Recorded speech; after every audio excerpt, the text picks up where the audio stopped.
Hi friends, स्वागत है आपका अपने YouTube channel cricket talk with Sumit पे, जहां पर हम क्रिकेट की एक इन डेप्थ एनालिसिस करते हैं और अपनी एक व्यू पॉइंट रखते हैं जो भी गतिविधियां क्रिकेट फील्ड पर हो रही होती हैं या फिर क्रिकेट फील्ड के बाहर हो रही होती हैं।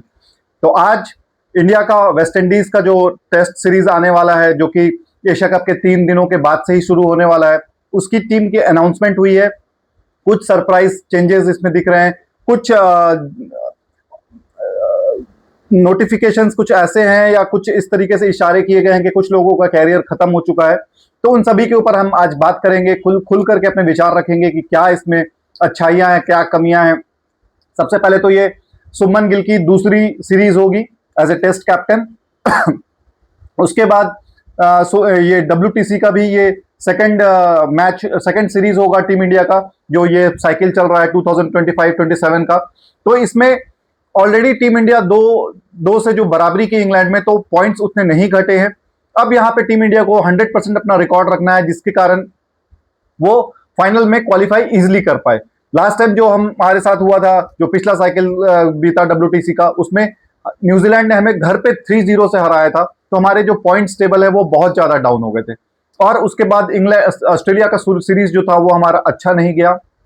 इसकी वजह से रोहित शर्मा, विराट कोहली, इन सब पे गाज गिरी और इन सबको रिटायरमेंट हो गया, tata bye bye thank you बोल दिया गया इनको। और इंडिया एक नए मुकाम पर, एक नए प्रोग्रेसिव मोड पे चल रही है।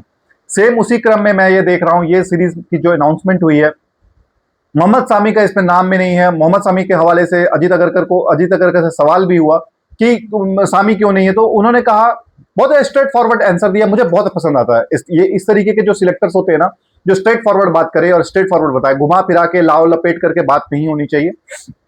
तो अजीत अगरकर ने कहा कि वो बॉलिंग करे तब तो हम उसको कंसीडर करें। वो बॉलिंग ही नहीं कर रहे ना, कहीं पे वो क्रिकेट खेल रहे हैं तो 4 ओवर डाल रहे हैं, कहीं खेल रहे हैं तो 5 ओवर डाल दिया। कंसिस्टेंट जो एक टेस्ट बॉलर होता है, जो 20 ओवर 25 ओवर बॉल डाले, वो हमको दिखे तब हम सामी को कंसिडर करेंगे। तो वो स्टिल स्कीम ऑफ थिंग्स में है, बट उनको वो प्रूव करना होगा, मैच फिटनेस दिखानी होगी। अब वो क्राइटेरिया नहीं है कि आपका डायरेक्ट सिलेक्शन हो जाए। टीम इंडिया में जगह पाने के लिए आपको मशक्कत करनी पड़ेगी। ये साफ सुथरी सीधी मैसेज है टू ऑल द प्लेयर्स। आपको नाम के बल पे, रेपुटेशन के बल पे टीम में जगह नहीं मिलेगी, और ये सभी के लिए। आज भले शुभमन गिल कैप्टन है, लेकिन वो भी परफॉर्म नहीं करेगा, उसको भी ड्रॉप करना होना पड़ेगा वो। ठीक है, तो टीम के मैं अनाउंसमेंट कर देता हूं।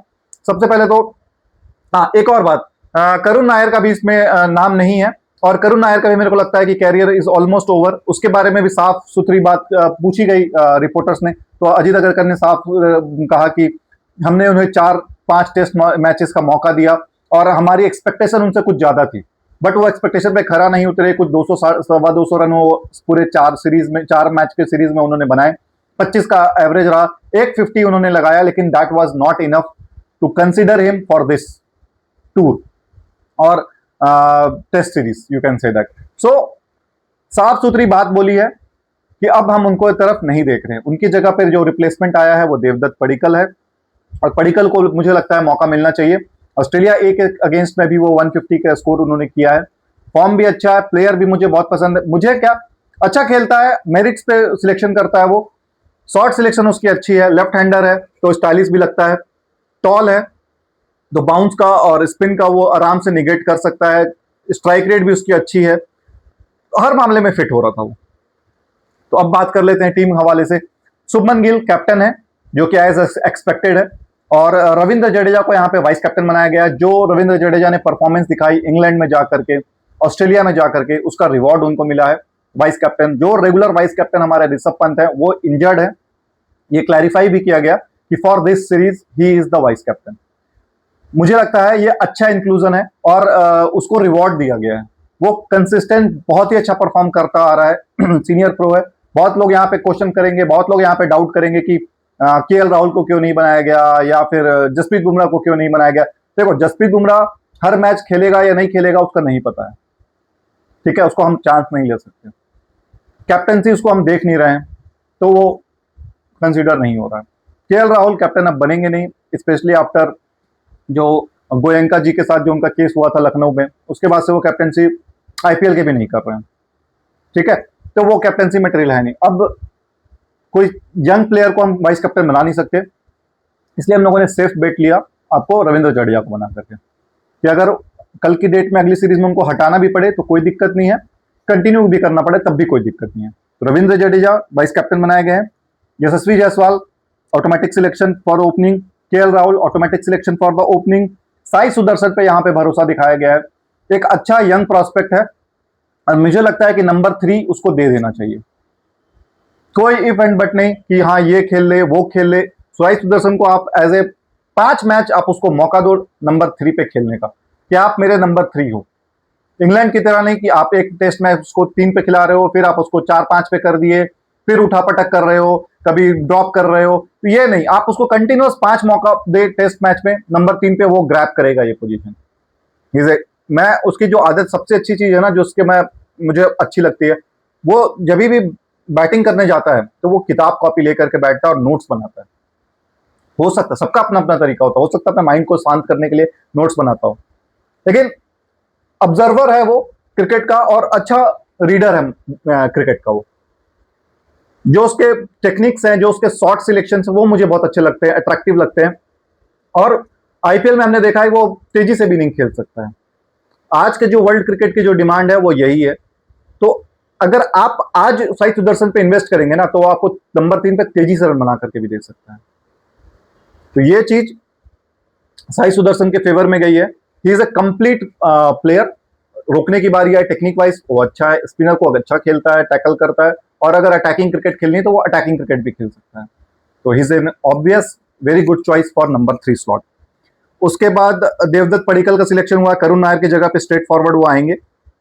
ध्रुव जुरेल को यहाँ पर विकेट कीपिंग का ऑप्शन मिला है, क्योंकि ऋषभ पंत की जो फुट इंजुरी हुई थी, जो फ्रैक्चर हुआ था राइट लेग में, उससे वो अभी तक उभर नहीं पाए हैं, उभर रहे हैं। अच्छे इंजुरी के जो उनके रिकवरी है वो अच्छे सिम्टम्स दिखा रहे हैं, बट इस सीरीज में उनको ड्रॉप किया गया। और जब उनके हवाले से सवाल हुआ कि ऋषभ पंत की क्या सिचुएशन है, क्या है, तो उन्होंने अजीत अगरकर ने जवाब दिया कि अच्छा प्रोग्रेस कर रहे हैं एज एक्सपेक्टेड, और इस सीरीज में हम उनको रिस्क नहीं लेना चाह रहे। होपफुली वो साउथ अफ्रीका वाले सीरीज के लिए फिट हो जाए, या फिर जो ऑस्ट्रेलिया वाली जो ओडीआई सीरीज है वहां भी वो फिट हो जाए, तो हम उसको कंसीडर करेंगे। और ये अच्छी बात है कि हम एक फिट प्लेयर को लेकर के जाएं, रादर अनफिट या 60% 70% फिट प्लेयर को। ये अच्छी चीज हुई है कि ध्रुव जुरेल का यहाँ पे सिलेक्शन हुआ है। उसके साथ ही मैं देख रहा था कि एन जगदीशन को भी मौका मिला है। He is a second wicket keeper. उसके जो आंकड़े हैं ना, उसके जो रिकॉर्ड्स है वो फिनोमिनल है। 270 का उसने कुछ स्कोर किया हुआ है लिस्ट कैरियर में, कुछ उसने 10-11 सेंचुरीज लगाई हुई हैं। कंसिस्टेंट परफॉर्मर है, रेगुलर जगह पर वो परफॉर्म करता हुआ आ रहा है। सिलेक्टर्स का डोर हमेशा नॉक कर रहा है, और एन जगदीशन को मौका मिल रहा है। हो सकता है वो ध्रुव जुरेल के जैसा टैलेंटेड निकलता है कि नहीं निकलता है, ये बात की बात है, लेकिन मौका मिल रहा है सिलेक्टर्स का। ये दिखा रहा है कि बॉस जो डोमेस्टिक में अच्छा परफॉर्म करेगा उसके लिए दरवाजे खुले हुए हैं हमेशा। ठीक है, ये हो गया। उसके बाद जगदीशन का, नीतीश रेड्डी की भी यहाँ पर इंजुरी के बाद, इंग्लैंड में इंजुरी के बाद वो सीरीज से बाहर हो गए थे, उनको दोबारा मौका मिला है। और मुझे एक चीज अच्छा लगा नीतीश रेड्डी का, कि उसको इंटरनेशनल टूर के साथ साथ जो डोमेस्टिक टूर है हमारा, मतलब जो बाहर की कंट्रीज हमारे यहाँ ट्रैवल करती है, उसमें भी उसको मौका मिल रहा है। ये बहुत बड़ी चीज है, पहले नहीं होता था। पहले होता था कि फॉर्म की आप अगर बाहर खेलने जा रहे हो तो आपका सिलेक्शन हो जाता था, नहीं हो रहे तो फिर बिठा दिया गया। आप ऐसा अगर उसको मैसेज दोगे तो वो भी अपना प्रैक्टिस और अपना जो मेहनत है वो करना छोड़ देगा। आप उसको सिलेक्ट कर रहे हो तो एटलीस्ट वो मेहनत तो करेगा ना। उसको पता है कि मेरे को, मैं टीम में हूं, जगह जब भी मौका मिलेगा मैं खेलूंगा। ठीक है, तो ये अच्छी साइन है इंडियन क्रिकेट के लिए कि जो जिसमें पोटेंशियल दिख रहा है, जो बाहर और अंदर दोनों जगह खेल सकता है, उसको प्रेफरेंस मिल रहा है, उसको तरजीह मिल रहा है। मैंने अपने कुछ वीडियोस, पिछले वीडियोस में बताया भी था कि वाई अमित मिश्रा को चांस नहीं मिला, क्योंकि आप इंडिया में परफॉर्म कर रहे हो, बाहर जाते हो तो आपको वो परफॉर्मेंस नहीं होती है, इसीलिए आपको नहीं मिलता है मौका। तो प्लेयर्स वही है जो बाहर अच्छा परफॉर्म करे, उसको आप डोमेस्टिक में जरूर मौका दीजिए, क्योंकि वो उसका ब्रेड एंड बटर है यार। वो अगर, क्योंकि वो डोमेस्टिक में खेलता हुआ आ रहा है, तो यहां पे भी वो अच्छा परफॉर्म करेगा अगर वो बाहर परफॉर्म अच्छा कर रहा है तो। ठीक है, नीतीश कुमार रेड्डी को मौका मिला। वाशिंगटन सुंदर, अगेन रिवॉर्ड मिला है उनको, जो इंग्लैंड में उन्होंने परफॉर्मेंस किया है, और मैं उसको personally as a Ravichandran Ashwin का रिप्लेसमेंट देख रहा हूं, लाइक टू लाइक रिप्लेसमेंट। उसको बहुत कुछ प्रूव करना है। Ravichandran Ashwin is a legend यार, ही इज ओजी। 537 विकेट्स उसने लिए हैं टेस्ट क्रिकेट में, 380 के आसपास उसने डोमेस्टिक में सॉरी इंडिया में विकेट लिए हैं, टेस्ट इंटरनेशनल विकेट्स। उसको रिप्लेस करना आसान नहीं होगा, लेकिन पोटेंशियल है। बैटिंग वाइज तो डेफिनेटली है, बैटिंग में उससे सुपीरियर है वो। बॉलिंग में यहां पर उसको थोड़ा इंप्रूवमेंट करना होगा, क्योंकि टेस्ट में ना कभी कभी आपको बैट्समैन को फंसा करके आउट करना होता है। ऐसा नहीं होता है कि कभी कभी मतलब रेगुलरली विकेट्स मिल जाते हैं गुच्छे में, लेकिन कभी जब बैट्समैन सेट हो जाता है ना, तो उसको फंसा करके, उसको आपको ड्रिफ्ट दे करके, लूप दे करके, या फिर कभी कभी दूसरा करके या वेरिएशन ला करके उसको छका करके आउट करना होता है। यहां पर ये चीज, ये कला, ये कौशल इनको सीखनी होगी। वाशिंगटन सुंदर जितनी जल्दी सीखेंगे टीम इंडिया को उतना फायदा होगा। तो वाशिंगटन सुंदर को मैं यहां पर अश्विन की तरह रोल प्ले में देख रहा हूं। न्यूजीलैंड के सीरीज में उसने डेफिनेटली 5-5, 6-6 विकेट निकाले थे, लेकिन उससे ये उम्मीद हमेशा हर सीरीज में होगी जब भी डोमेस्टिक में या कोई भी बड़ी कंट्री जब इंडिया ट्रैवल करेगी या इंडिया टूर करेगी उस समय पे, ठीक है। उसके बाद आपका अक्षर पटेल को यहाँ पर मौका मिला है। अक्षर पटेल थोड़े से ऑफ कलर्स मतलब दिखे हैं लास्ट 1.5 ईयर से टेस्ट में, इन एंड आउट। जब भी कोई टूरिंग होती है, कोई कंट्री आती है, तब उसको मौका मिलता है, नहीं तो उसको अन्यथा उसको कोई मौका नहीं मिलता। बाहर भी वो नहीं जा रहा है। कुलदीप यादव, अब यहाँ पर टीम इंडिया के लिए सिलेक्शन एक और क्राइटेरिया खतरनाक है कि वो कितने स्पिनर के साथ जाए। अगर 3 स्पिनर है तो तीनों में अक्षर, वॉशिंगटन और रविंद्र जडेजा होंगे, जो कि तीनों बैटिंग और बॉलिंग दोनों कर सकते हैं। या फिर यहां पर यह देखना होगा कि अक्षर की जगह पे कुलदीप यादव को मौका मिले, क्योंकि कुलदीप को बाहर बिठाना आज के डेट में क्राइम है यार। वो उसमें हर चीज है, वो मैजिक है। कुछ नहीं हो रहा है वहां पे भी उसका बॉल स्पिन होगा, और वहां पे भी वो कुछ कर गुजरेगा या कुछ नया कर देगा, क्योंकि वो चाइना मैन है। लेफ्ट आर्म लेग स्पिनर को चाइना मैन बोला जाता है। तो उसको मौका मिलना बहुत ज्यादा जरूरी है, स्पेशली इन इंडियन कंडीशन। अगर बाहर आप नहीं खिला रहे हो तो कम से कम इंडिया में उसको मौका दो। तो ये भी बात है कि क्या इंडिया 4 स्पिनर के साथ जाए और चारों स्पिनर आपके खेल रहे हैं इस सीरीज में, और एक पेसर के साथ जाए, जसप्रीत बुमराह या मोहम्मद सिराज, जो भी होगा। उसके बाद कुलदीप यादव हैं, जसप्रीत बुमराह हैं। जसप्रीत बुमराह का के हवाले से भी सवाल हुआ कि क्या वो दोनों मैच खेलेंगे या क्या है उनकी अवेलेबिलिटी है, या फिर उनको रेस्ट भी दिया जा सकता था सीरीज के लिए। लेकिन good to see that Jasprit Bumrah ने अपने टेस्ट क्रिकेट को प्रायोरिटी पे रखा और सिलेक्टर्स को ये बोला कि मैं दोनों टेस्ट के लिए अवेलेबल हूं, मैं दोनों टेस्ट खेलूंगा, क्योंकि उसको पता है कि अगर मैं इस बार मौका दूंगा तो कोई और आ जाएगा और उसकी जगह को खा जाएगा। ठीक है, Jasprit Bumrah is a good bowler, हमेशा उसको फर्स्ट प्रेफरेंस मिलेगा। लेकिन जसप्रीत बुमराह की तरफ से ये न्यूज आ रही है कि वो अवेलेबल है दोनों टेस्ट के लिए, वो सबसे बड़ी बात है। तो वो खेलते हैं, देखिए हो सकता है पहला टेस्ट मैच खेलें या दूसरा टेस्ट मैच खेलें या दोनों ही खेलें। और उसके बाद मोहम्मद सिराज है और प्रसिद्ध कृष्णा है। ठीक है, तो मोहम्मद सिराज को भी बहुत दिनों के बाद मौका मिलेगा। टेस्ट इंग्लैंड के टेस्ट के बाद से वो बाहर है और प्रैक्टिस और रेस्ट उनको अच्छे से मिली है। प्रसिद्ध कृष्णा का सब्जेक्ट टू इंजरी है, हेड में इनको भी इंजरी लगी है, जो ऑस्ट्रेलिया वाले जो सीरीज चल रही है ऑस्ट्रेलिया ए की। अब वहां से वो किस तरीके से वापसी करते हैं, या फिट होते हैं या नहीं होते। फिट नहीं होंगे तो फिर कौन उसका रिप्लेसमेंट होगा। हो सकता है आकाशदीप आ जाए। आकाशदीप भी इस टीम में जगह नहीं मिल पाई है। अर्शदीप को भी जगह नहीं मिल पाई है जो इंग्लैंड के लिए गए थे। अर्शदीप डेब्यू भी नहीं किया है, इसीलिए उसको शायद यहाँ पे उतनी जरूरत नहीं होगी, इसीलिए उसको रेस्ट दिया गया या आराम दिया गया है। या फिर जब भी इंडियन टीम बाहर टूर करेगी तो अर्शदीप जरूर होगा उस टीम में, क्योंकि एक वैरायटी चाहिए लतात्मक की। और आकाशदीप की बात करें तो आकाशदीप चोटिल थे और इंजरी अभी तक उनके हील हुई है या रिकवरी हुई नहीं हुई है ये भी पता नहीं चल पाया। लेकिन एक चीज पता है कि रिकवरिंग मोड में है वो। और दूसरा, हर दिन वो 20 से 22 ओवर डाल रहा है, जो कि अच्छी बात है कंसिडरिंग फॉर सिलेक्शन, जो सामी में मिसिंग है। सामी वो 20-22 ओवर वाला बॉलिंग कहीं पे भी नहीं कर रहा है। तो सिलेक्टर्स, और सामी की जो एज है वो 33-34 ऑलरेडी हो चुकी है, तो यंग ब्रीड के साथ जाना ज्यादा बेटर है। क्योंकि सिलेक्टर्स का काम सिर्फ ना आज जीतना नहीं है। सिलेक्टर का जो मेन रोल होता है ना, वो होता है कि वो फ्यूचर के लिए टीम तैयार करे। ये आप आज जान लो, जो भी सिलेक्टर बनता है वो उसका मेन प्राइमरी गोल है कि मेरे को कंटिन्यूअस 8 साल 7 साल 6 साल ये इस तरीके से मैं जाऊं। आज आप उस टीम को चुन लें और जीत जाएं, उससे भला नहीं होगा इंडियन क्रिकेट का, क्योंकि आप इंडियन क्रिकेट को ढकेल दोगे पीछे।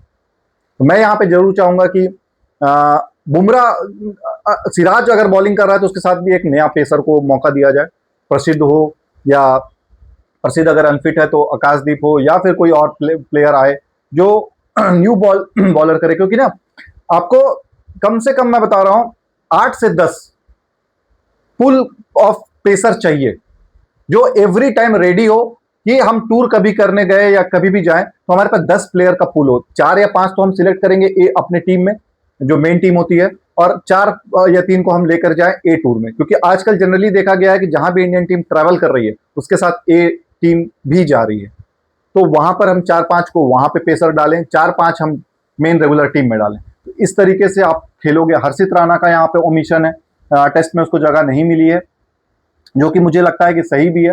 हर्षित राणा को अभी थोड़ा सा परिपक्व होने की जरूरत है, क्योंकि बाहर में हम स्ट्रगल करते हैं, यहां पे तो स्पिनर विकेट निकाल लेगा या फिर कोई ना कोई आकर के अच्छा परफॉर्मेंस कर देगा। बाहर कैसे विकेट निकाला जाए उस पर हर्षित राणा को वर्कआउट करने की बहुत जरूरत है। एक्सपीरियंस मिलेगा, देखते हैं किस तरीके से हर्षित राणा लेकर जाता है। बट यहाँ पे जो ओमिशन हुई है 2-3, एक तो करुण नायर की, जो कि मुझे भी लगता है कि देखो 4 टेस्ट मैच बहुत होते हैं, अगर आपको मौका मिला है तो उसमें आपको रन बनाने होंगे, क्योंकि यंग लॉट्स जो आ रही है टीम इंडिया की वो खतरनाक आ रही है। परफॉर्मेंस इतनी जबरदस्त हो रही है कि आप किसको बिठाएं किसको सिलेक्ट करें ये तक नौबत आ गई है।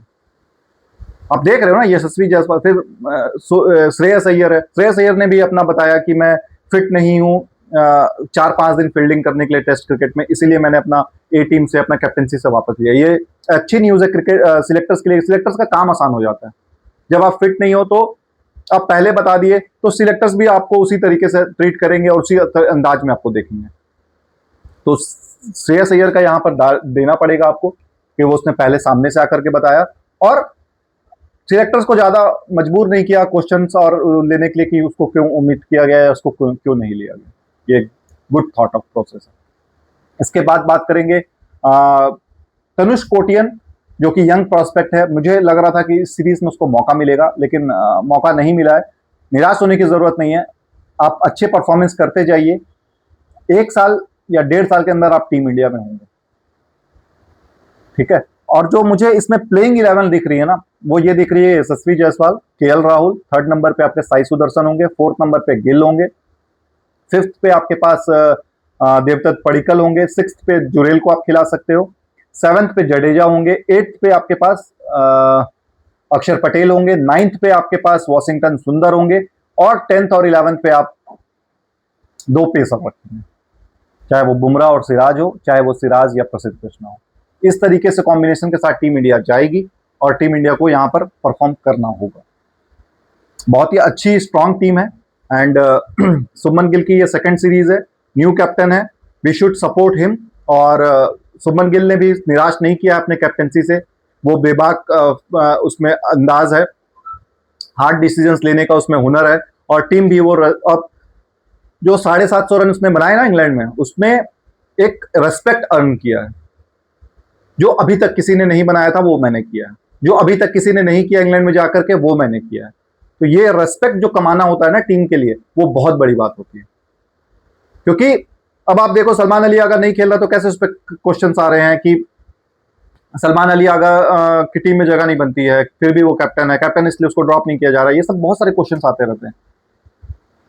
बट आपको अगर आपने रेस्पेक्ट अर्न कर लिया है ना, तो फिर वो चीज नहीं आएगी आपके हवाले से। Same goes with Rishabh Pant. Rishabh Pant ने भी वो रेस्पेक्ट अर्न किया है अपना, उसको रिप्लेस करना मतलब कि बहुत बड़ी बात है। उसके हर सेना कंट्रीज में सेंचुरीज है ऑलमोस्ट, मेरे ख्याल से न्यूजीलैंड को छोड़ के बाकी सभी कंट्रीज में उसने सेंचुरी लगा रखी है। इंग्लैंड में तो खास तौर पे और ऑस्ट्रेलिया में भी खास तौर पे उसने बहुत अच्छा नॉक्स खेला है। भले वो सेंचुरीज ना हो, 90 रन की स्कोर इनिंग हो, लेकिन वो जबरदस्त इनिंग्स है उसकी। तो इस तरीके से टीम इंडिया का चुनाव हुआ है, अच्छा सिलेक्शन है। और सामी का और करुण नायर का मेरे को यहाँ पे लग रहा है कि कैरियर अब द एंड की ओर है। बहुत मुश्किल है कि उनको मौका मिलेगा, बहुत मुश्किल है, ठीक है। तो with that I am signing off. Do take care of your health. मिलते हैं आज के मैच बांग्लादेश वर्सेस पाकिस्तान के मैच के बाद पोस्ट मैच एनालिसिस के लिए, और देखते हैं कौन टीम जीतती है, कौन टीम भारी पड़ती है और कौन इंडिया के अगेंस्ट में संडे को मुलाकात करेगी। तब तक अपना बहुत ज्यादा ख्याल रखिए। मिलते हैं कल एक नए एपिसोड पे, सॉरी रात में एक नए एपिसोड पे। जय हिंद, जय भारत, वंदे मातरम।